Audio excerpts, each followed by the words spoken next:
Richard Lawson had once been the kind of man whose name alone could open doors. People whispered about his success in boardrooms, newspapers wrote about his investments, and magazines published glossy pictures of him smiling beside his luxury cars and sprawling mansions. He was the face of triumph, a man who had climbed from humble beginnings to unimaginable wealth. His story had always been one of victory, persistence, and determination, or at least, that was what the world believed. But now, as he sat in a wide leather chair by the tall windows of his mansion, Richard did not feel like a man who had won. The glass panes overlooked his garden, where sunlight rested gently on trimmed hedges and fountains. It was a picture of beauty, but to Richard, it was only a reminder of what he had lost. Just a year earlier, he had been walking through those gardens freely, enjoying the sound of birds and the smell of freshly cut grass. Now, he watched from afar, unable to take a single step without the help of a wheelchair. The accident had come suddenly, without warning, like a thief that steals in silence. One moment he had been traveling on a business trip, full of plans and meetings, and the next, his body had betrayed him. The doctors told him that his spinal injury was too severe.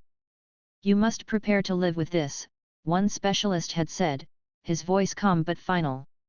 Richard had tried other doctors, even flown across the world for consultations, but each time the answer was the same: no cure, no chance of walking again. At first, Richard fought back with the same determination that had built his fortune. He funded treatments, hired the best therapists, and invested in experimental technologies.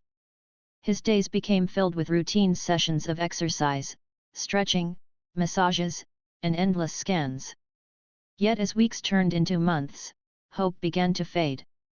The once powerful man who commanded entire companies now felt powerless within his own body. The change was not only physical but emotional. His friends, who had once filled his evenings with laughter and conversation, slowly stopped visiting. His phone rang less often. Meetings were postponed, then cancelled, until finally, business partners began handling matters without him. Even in his family, he felt a distance. People tried to encourage him, but their voices carried a softness, as if they were speaking to someone fragile. Richard did not like being pitied. He would sometimes sit alone late at night, staring at the tall ceiling of his mansion, thinking about how different life had become. The world outside still saw him as a millionaire, a man of status, but Richard felt trapped, not by wealth, but by his own body. He had money to buy almost anything, yet he could not buy what he wanted most, the simple ability to stand and walk again. Days passed in a blur of sameness. Morning coffee, therapy sessions, reading, and then long hours of sitting by the window. He felt like time had slowed down, forcing him to measure each day by the smallest changes: the shifting of shadows in the garden, the movement of clouds across the sky. What hurt the most was remembering who he used to be. Richard had always been a man of energy, a man who enjoyed long walks by the beach, who loved climbing stairs 2 steps at a time, who often paced around his office when he was deep in thought. Walking had never been a gift; he noticed it had been as natural as breathing. Now, that simple act had become an impossible dream. His staff tried to keep his spirits up. They spoke to him with respect, made sure his needs were met, and surrounded him with comfort. But comfort could not replace freedom. The more they tried to help, the more he was reminded of what he could no longer do for himself. Sometimes, in the silence of his study, Richard wondered if wealth had become meaningless. What good was a mansion if he could not explore it? What use were luxury cars if he could not sit behind the wheel? Yet despite all this, Richard's pride remained. He refused to show his weakness to the outside world. When journalists asked about his health, he would smile and give short answers. When business associates came to visit, he acted strong, steering conversations toward investments and strategies, never admitting how deeply he was struggling inside. To everyone else, Richard Lawson was still the man who had it all. But inside, he carried a quiet sorrow. One particular afternoon, as golden light spilled through the windows, Richard remembered his childhood. He had grown up in a small town, far from the luxuries he now owned. His parents had worked hard to give him an education, and he had always dreamed big. He recalled running barefoot in the fields, chasing after friends, feeling the wind on his face. It struck him how much he had taken those simple joys for granted. Perhaps that was what life was teaching him now, the value of what cannot be bought or replaced. And yet, despite the heaviness in his heart, Richard could not let go of a faint hope. He still read about medical research late into the night. He still funded projects that promised breakthroughs in healing. Somewhere deep within him was a stubborn belief that miracles might still exist, even if science had failed him so far. But hope often wrestled with doubt. Sometimes, when he caught his reflection in the mirror sitting still, shoulders heavy, he felt an ache of disbelief. How could this be his life now? How could the man who once conquered industries now be conquered by something as simple as walking? This was the Richard Lawson the world did not see, a man sitting by the window, lost in thoughts, caught between hope and despair. His days were slow, his nights long, and his heart restless. He did not know it then, but his story was about to take a turn so strange, so unexpected, that even he would not have believed it if someone had told him. The evening was calm, and the air carried a gentle breeze as Richard Lawson's private jet landed in a distant country. Business had called him there, though in truth, he no longer felt the same excitement about business deals. Travel had once been his passion, flying to new places, shaking hands with leaders, discovering opportunities. Now, each trip felt like a challenge. Airports, hotels, meetings, all of them reminded him of how dependent he had become on others. Still, Richard went because staying home only made his loneliness louder. At least travel gave him distraction, something new to see, something different from the quiet walls of his mansion. This trip had taken him far from the shining cities he was used to. His driver steered the car away from crowded roads and into a small town surrounded by green hills. The town was simple, filled with narrow streets, modest homes, and shops where neighbors greeted each other like family. Richard noticed the difference immediately. There was no rush here, no noise of constant traffic, no endless phone calls. Instead, there was stillness. The people of the town looked at him with curiosity. His expensive car, his foreign suit, and the presence of bodyguards made him stand out like a diamond in a basket of stones. Some greeted him politely, others only stared. Richard, as usual, kept a firm expression, the mask he always wore when he did not wish to reveal his thoughts. The meeting that had brought him there ended quickly. It was with a local official who wanted his investment in a small project. Normally, Richard would have studied every detail, but his heart was not in business anymore. He listened, nodded, signed some papers, and then asked to be taken back to his hotel. On the way, the driver suggested a stop at a local cultural gathering.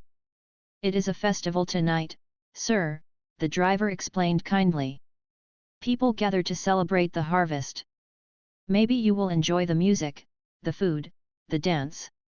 Richard almost said no. Festivals felt meaningless to him now, like colors shown to a man living in shadow. But something in the driver's tone, a simple warmth, made him change his mind. "Just for a while," he said softly. The festival was held in the town square. Lanterns hung from poles, their light flickering gently in the evening air. Families walked together, children laughed, and music floated from a group of performers playing traditional instruments. The smell of food, grilled bread, herbs, and spiced tea filled the air. Richard's guards cleared a space for him, but he wished they hadn't. He felt uncomfortable being the only man sitting stiffly in a wheelchair while everyone else moved so freely. He was about to ask for the car when an old man approached him. The man was thin, his hair white, his clothes simple. His face carried deep lines, but his eyes held a brightness that could not be ignored. He walked slowly but steadily, holding a clay cup in his hand. Without hesitation, he came close to Richard, ignoring the sharp stares of the guards. The old man lifted the cup slightly and spoke in a voice that was calm yet firm, "Drink this, and you will walk." Richard froze. For a moment, he thought he had misheard. But the man stood waiting, his hands steady, the cup offered with complete confidence. The guards reacted instantly. One of them stepped forward and raised his hand, blocking the old man. "Stay back," the guard ordered firmly. To them, this was an insult, perhaps even a danger. How could a stranger approach their employer with a drink? Who knew what it contained? But Richard did not speak right away. He looked at the cup, at the strange dark liquid swirling inside. It had an unusual smell, sharp and earthy, not at all like anything he knew. His first thought was exactly what his guards were thinking: it could be poison, it could be harmful. Why else would a stranger give such a thing? Yet the old man's eyes never wavered. He did not beg, did not try to explain. He only repeated the same words, this time slower: "Drink this, and you will walk." Richard felt a spark of anger. For months he had been the target of people offering false cures, miracle treatments, and secret remedies. Some wanted money, others wanted fame. He had learned to ignore them all. He turned his face slightly and muttered, "Take him away." The guards moved forward to push the old man back. But just then, Richard glanced once more at the stranger. Something about the man's expression caught him. There was no greed, no desperation, only a calm certainty, as though he already knew what would happen. For the rest of the festival, Richard could not stop thinking about the encounter. Even as music played and people danced, his mind returned to the old man and his words. He tried to dismiss it as foolishness, but the thought stayed like an echo: what if? What if it were true? Later that night, in the quiet of his hotel room, Richard sat by the window again. The lights of the small town twinkled below, far less grand than the cities he usually visited. In his hand, he still held the memory of that clay cup. He could almost smell the sharp scent of the liquid. His guards had been clear: "Sir, that man was a trickster. People here sometimes pretend to have powers. It could have been dangerous." And Richard agreed with them, at least, with his mind. But his heart was restless. He remembered the steady look in the old man's eyes. He remembered how those words had been spoken with such confidence, without doubt, without hesitation. It was foolish, he told himself. He was a man of logic, of facts, of business. He had built his empire on numbers, not on superstition. Yet, as he wheeled himself closer to the window, staring at the moon above, he felt something unusual stirring in him, something he had not felt in a long time. It was not belief, not yet, but curiosity. For the first time in months, Richard felt torn between the world he knew and the possibility of something beyond it.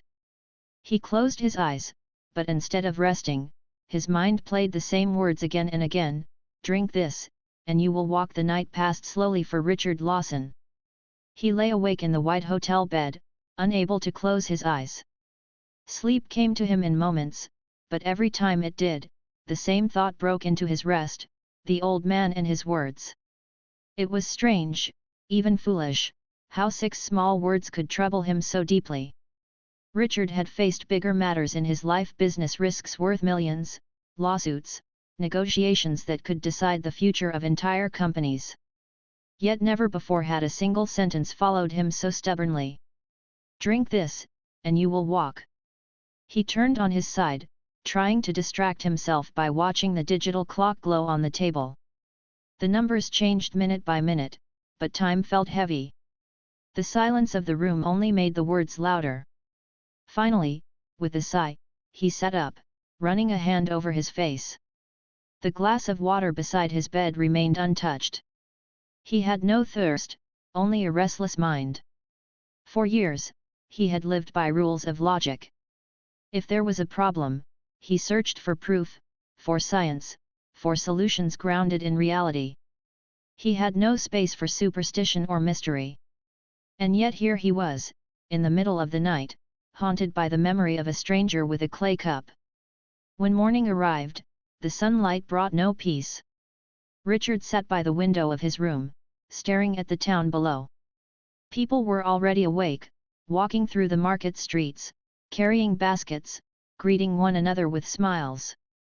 He watched them move with ease, their legs strong, their steps light. It was a sight so ordinary, yet for him, it carried weight. Every person he saw reminded him of what he had lost. Breakfast was served in silence. His guards remained near, watchful as always. They discussed plans for the day, asking if he wished to return home sooner. Richard nodded but gave no clear answer. His mind was not on schedules or flights. His thoughts drifted back to the old man. Throughout the day, Richard could not focus. Meetings felt longer than usual, conversations meaningless. Numbers and contracts blurred before his eyes. He pretended to listen, but his heart was far away, chasing a memory. He wondered where the old man lived, wondered if he had dreamed the whole thing, wondered if the man had spoken to others with the same promise. That evening, when he finally returned to his hotel, Richard felt unusually tired. Not from work, but from the weight of his own thoughts. His guards spoke quietly outside, while he remained alone in the large room. The festival was over, the streets were quieter now. Yet Richard still felt the presence of that one encounter. He poured himself a glass of water and stared at it. The image of the clay cup returned so clearly that it almost felt real again. He imagined the smell of the liquid, its strange sharpness. His heart quickened as if he were holding it right now. He leaned back in his chair, whispering softly to himself. What if it was true? What if I had drunk it? His own voice startled him, echoing in the still room. The thought frightened him and comforted him at the same time. If it had been poison, he might not be alive today. Yet if it had been what the man promised, perhaps just perhaps he would not still be bound to his chair. That was the moment when Richard felt something he had not allowed himself in a long time, doubt mixed with desire. For months, he had accepted the doctor's words as the final truth. He had told himself that science had no cure, and so there was no cure at all. But now, a small voice inside whispered differently. What if the world still held secrets? What if something beyond reason could touch his life? Days passed, but the memory did not fade. In fact, it grew stronger. Every morning, when Richard saw the people walking freely outside, he remembered the promise. Every night, when he lay in bed unable to sleep, the words replayed like a song, "Drink this, and you will walk." Finally, one evening, Richard could not bear the silence any longer. He asked one of his guards about the old man. "Do you know who he was?" he asked carefully. The guard shook his head. "Just a villager, sir. Many like him. People here believe in strange traditions. You should not think about it."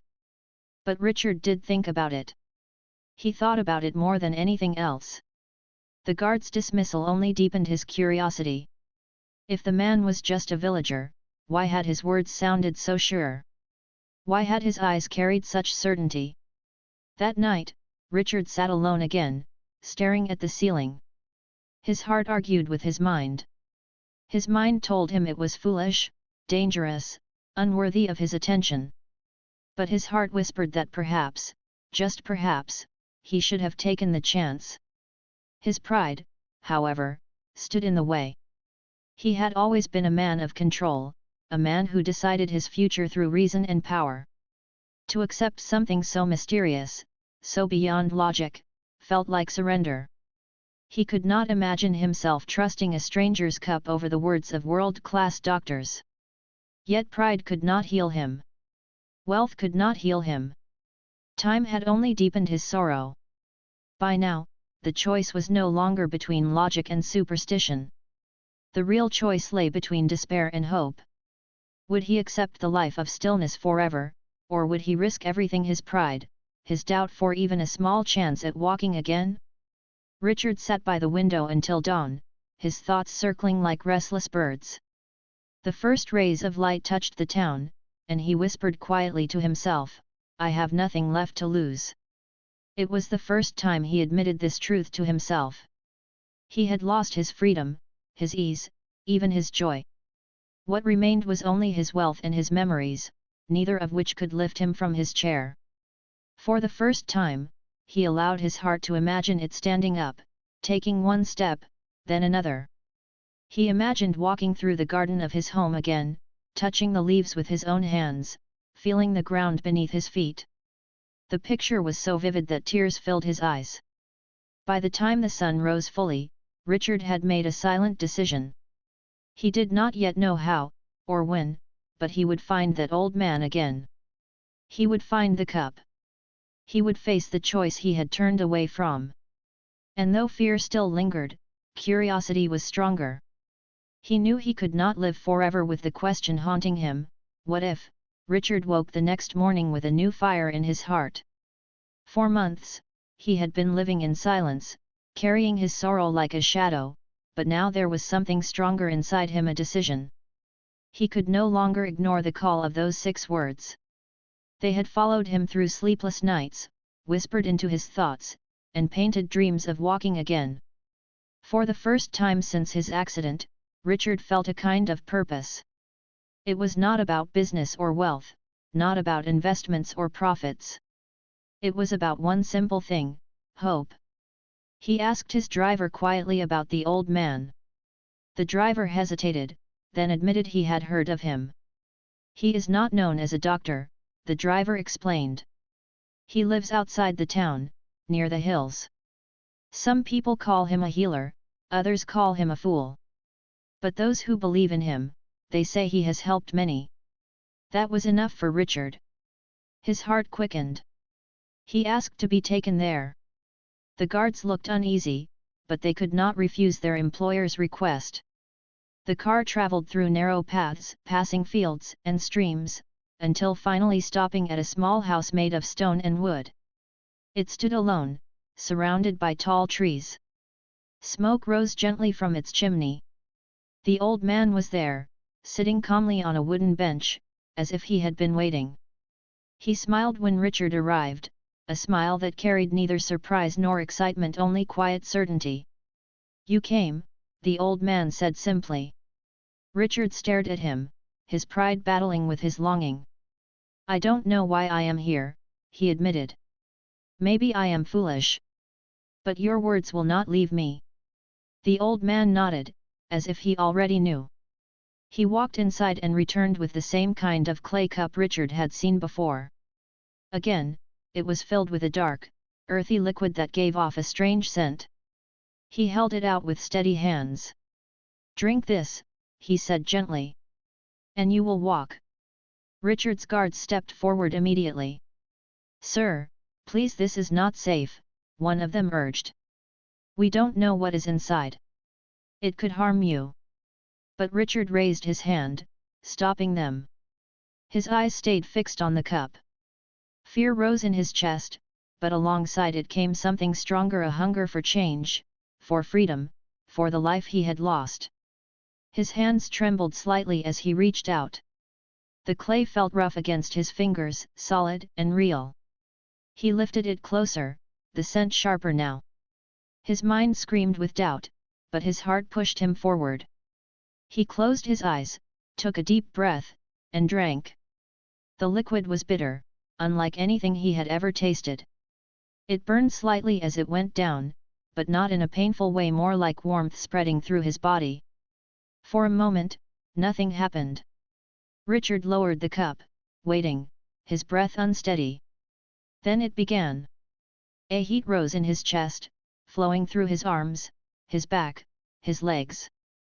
It was as if his whole body had been asleep for too long and was now being called awake.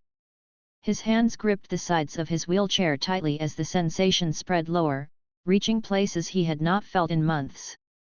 His guards rushed forward, alarmed, but Richard lifted his hand again, signaling them to stop. His eyes widened in shock, not because of pain, but because of something he thought he would never feel again. His legs tingled. It was faint at first, like the touch of a feather, but it grew stronger, pulsing with life. He gasped, staring at his feet. I can feel them." His voice shook with disbelief. The guards exchanged nervous looks, unsure whether this was real or imagination. But Richard knew. For so long, his legs had felt like empty weights, disconnected from his body. Now, for the first time, there was connection again. Minutes passed, and the warmth continued to spread. His breathing grew heavier. Then, with effort, Richard placed his hands on the arms of the chair and pushed himself upward. At first, his body resisted. His muscles were weak from so many months of stillness. But something inside him pushed harder. He rose shakily, unsteadily, but he rose. The guards gasped, one of them stepping forward as if to catch him. But Richard did not fall. His legs trembled, his body swayed, yet he remained standing. Tears filled his eyes as he looked down at himself, standing tall after all this time. I'm on my feet, he whispered, hardly able to believe it. The old man watched quietly, his face calm, as if this moment was not a surprise but an expected truth. I told you, he said softly. You would walk. Richard took one small step. It was clumsy, almost like a child learning for the first time. His knees shook, his balance faltered, but he moved forward. Another step followed, then another. His guards stood frozen, unable to speak. They had guarded him through boardrooms, airports, and hotels, but never had they witnessed something like this. Each step was a victory. Richard felt his strength returning, not all at once, but like a light slowly spreading through darkness. He moved across the small yard, tears streaming freely down his face. For so long, he had lived in despair, telling himself that walking again was impossible. Now, the impossible was happening beneath his own feet. At last, his body grew tired, and he lowered himself back into the chair, his chest rising and falling with deep breaths. But this time, the chair no longer felt like a prison. It was only a seat, nothing more. Because now, he knew he could rise from it again. Richard looked at the old man, his voice filled with emotion. How? How is this possible? The old man smiled gently. Not everything needs to be explained. Some things are meant to be trusted. You carried doubt for too long. Tonight, you carried faith. Richard sat in silence, holding those words close. He did not fully understand, but he did not need to. All he knew was that his life had just changed forever. That evening, as he returned to the hotel, the world looked different. The streets, the houses, the people, everything seemed brighter. His guards remained speechless, still trying to make sense of what they had seen. But Richard did not argue with them, nor did he try to convince them. He simply smiled to himself, knowing that no proof was needed. For the first time in a long time, Richard Lawson felt alive, not because of his wealth, not because of his power, but because of the miracle that had touched him when he least expected it. And deep within, he knew this was not the end of his journey. It was only the beginning. The morning after his extraordinary night, Richard Lawson awoke with a feeling he had almost forgotten: excitement. The sunlight streaming through the hotel window looked brighter than it ever had before. He lay still for a moment, letting the memory return to him. It had not been a dream. He had stood. He had walked. His legs, once thought lost forever, had carried him again. He pushed back the blankets and sat upright. For months, that act had been followed by the familiar frustration of knowing he could go no further. But now, his heart pounded with anticipation. Slowly, carefully, he placed his feet on the ground. His legs trembled under his weight, but they held him. With effort, he rose, standing tall beside his bed. The feeling was almost overwhelming. He reached out and touched the wall for balance, taking a slow, steady step forward. A soft laugh escaped his lips, one of pure joy. He had not laughed like that in so long. When his guards entered a few minutes later, they froze in disbelief. Richard was standing near the window, looking out at the town with his hands resting on the sill. They had guarded him loyally through months of despair, but never had they imagined they would see him like this again. "Sir," one of them whispered, unable to finish the sentence. Richard turned, his face glowing with gratitude. "I told you it was real," he said simply. The news of his recovery spread quietly at first, shared only among those close to him. Richard did not rush to announce it to the world. For a man who had once enjoyed publicity, this miracle felt too sacred, too personal to display on magazine covers or television screens. He wanted to hold it close, like a secret gift. But change was not something he could hide for long. When he returned home, his staff saw it with their own eyes. They had grown used to wheeling him through the hallways of his mansion, lifting him into his car, arranging his daily routines with care. The day he walked into his study on his own, their gasps and tears filled the room. Some clasped their hands in disbelief, others wiped their eyes silently. It was as if their employer had been given a new life before them. Richard's family was even more moved. For months, they had watched him sink into hopelessness, unable to cheer him. Now, when his children saw him take steps toward them, their embraces were long and filled with tears. His home, once quiet and heavy with sorrow, came alive with joy again. But perhaps the greatest change was not in Richard's legs, but in his heart. Wealth and success had once been his guiding lights. He had measured his worth by profits, by properties, by the admiration of others. Yet lying helpless in a chair had stripped all of that away. And standing again through the hands of a humble old man had taught him something he could never forget: life's true value is not in riches, but in the gifts we often overlook: health, freedom, kindness, and hope. Richard could have kept this miracle as a private blessing, but he felt a deep responsibility. If I was given this chance, he thought, I must give others a chance too. And so, he began to act.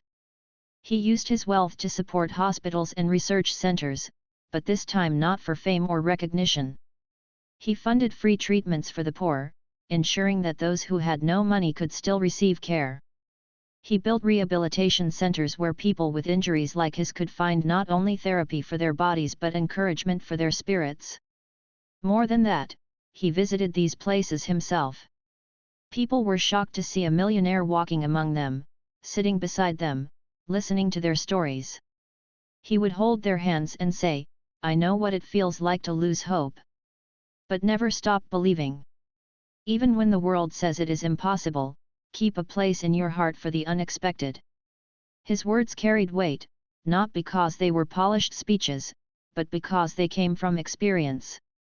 Patients who had once felt abandoned found strength again. Families who had nearly given up on their loved ones discovered courage to continue. Yet Richard never spoke publicly about the old man or the clay cup.